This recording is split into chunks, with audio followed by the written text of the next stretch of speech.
Hi, everyone. Steve Adubato. Welcome to a half hour of compelling, important programming. We kick off with our good friend, Tara Colton, who's been with us in the past. Check out our website for previous interviews. She's the Chief Economic Security Officer for the New Jersey Economic Development Authority, to fully disclose an underwriter of our programming. Tara, good to see you again. Good to see you as well, Steve. Yeah, there's a lot of topics I want to cover. First, let's talk food insecurity in Atlantic City. Why is it such a terrible problem in Atlantic City? And B, what is the Economic Development Authority doing in that regard? Yeah, we're really excited to be working to comprehensively try and address food insecurity and food access in Atlantic City. Atlantic City is so unique for so many reasons, including where it is geographically. But as many of us know, they've also been without a full service supermarket for nearly 2 decades. And so a lot of the food retail options that many of us take for granted, residents there just don't have access to that. And so Governor Murphy has charged us with continuing to move the needle on bringing a full-scale supermarket to Atlantic City.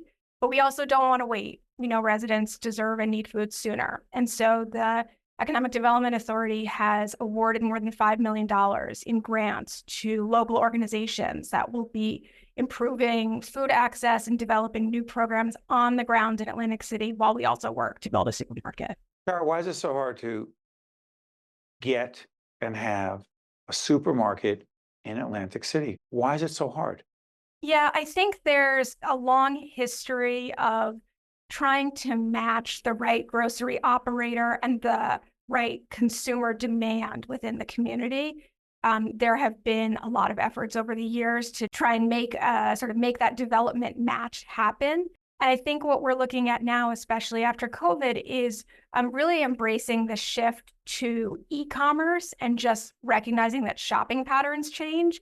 And so what we're looking to do is think creatively about how to build on the assets that are there, how to think a little differently about who a potential operator could be, but also to really understand what the community there wants so that we can actually make it happen. Tara, I'm remiss. Remind everyone what the role of the Economic Development Authority is. Sure. So the Economic Development Authority, or the EDA, is the state's government agency charged with driving economic growth and really delivering on Governor Murphy's commitment to a stronger and fairer New Jersey. I'm very proud that we have, I believe, the first chief economic security officer in the country, in myself, which really underscores that we're putting our money where our mouth is, that we believe that economic security is economic development, and that we need to strengthen all New Jerseyans so that we can all thrive. You know, along those lines, one of the things that I always have found interesting, and check out previous interviews with Tim Sullivan, the CEO of the Economic Development Authority, is that economic development initiatives are defined in some interesting and unique ways by the EDA. I'll be more specific. You know, and we've talked about this before, but the connection between childcare, quality, affordable, accessible childcare, and economic development. Make the case, please. I think, as our CEO has said, if COVID didn't convince you about the importance of childcare to our economic stability and growth, very little will. I think there's no question that the data show how access to high quality, affordable, accessible childcare allows parents and caregivers, particularly mothers, to enter or re-enter the workforce. But we also know that there aren't enough spaces in high quality programs. And so we're really proud to be leading the charge. We're dedicating over $115 million to improving childcare in New Jersey so that Break that down. Sorry for interrupting, Tara. $115 million goes where? Yeah, so we are making, we believe it's the third largest investment of any state, only after California and Texas, in improving childcare facilities. So we're giving grants of up to $200,000 to hundreds and hundreds of childcare centers up and down the state for them to do what? To expand into new rooms that have long sat vacant, to replace unsafe playgrounds, to improve the windows and allow them to open and get natural light. We expect that this will result in thousands of new spaces and slots for children in New Jersey, especially infants and toddlers. So I'm curious about this. Is it fair to say that, and this, I'm going to give you a quote, and then I want you to play on this because I'm trying to understand. Yeah. It feels as if there's a redefining of what economic development really means. You said, quote, you can't throw money at a problem. It's really an investment in our people. So economic development is an investment in people. Explain that. Yeah, I mean, I think that historically economic development has been focused on the return on investment in the short term. How many immediate jobs are being created? How much tax revenue are we going to obtain from this investment? And those are all real and meaningful and profound. They matter. They matter. Absolutely. But what we're talking about are really investments that could take decades or even generations to have that lasting impact. And so thinking differently about what the economic impact is and knowing that we may not see it immediately, but that we're making the kinds of smart contributions to shore up the economy for what people really need so that they can avail themselves of all of the exciting work that's underway in New Jersey. Let me push back a little bit.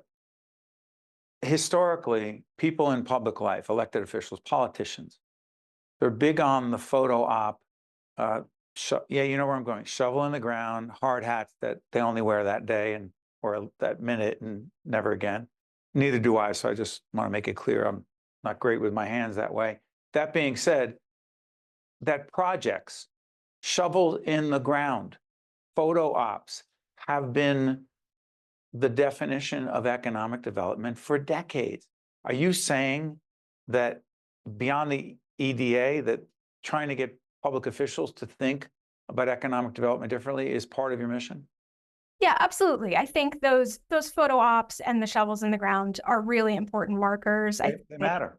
They bring a symbolism. What matters is then the ribbon cutting and being able to deliver on the commitment that was made. And so I think that pushing the boundaries of what it means to see impact in our economy and thinking differently and just more broadly about how that's measured, whether it's improved health outcomes, reduced absenteeism at work because parents now have reliable childcare, the ability of companies to, hire and grow the workforce that they want and need because people have their basic needs met. I think that that's something that isn't as neatly tied up in a bow or a ribbon, but it shows impact. And so we're trying to, again, push those boundaries so that we can have an economy that works for everyone. Sometimes there isn't a photo op when you're making a difference. It's not so visual. Tara Colton is the Chief Economic Security Officer for the New Jersey Economic Development Authority. Tara, once again, we appreciate you joining us. Thank you. My pleasure. Thank you. You got to stay with us. We'll be right back. State of Affairs with Steve Adubato is a production of the Caucus Educational Corporation, celebrating 30 years in public broadcasting.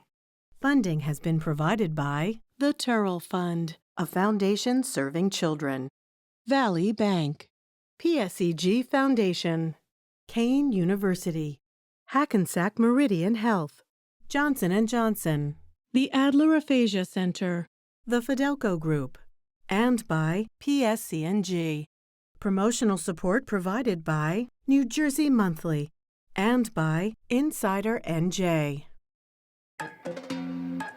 Here at Kane University, everyone gets their chance to climb higher. Michael came to Kane and found his passion for healthcare, and now he's a doctor. After Trisha graduated, her graphic design work was featured in the New York Times. Samantha is studying athletic training and finding her path through an internship with the New York Giants. Real students, real stories, real success. Cougars climb higher.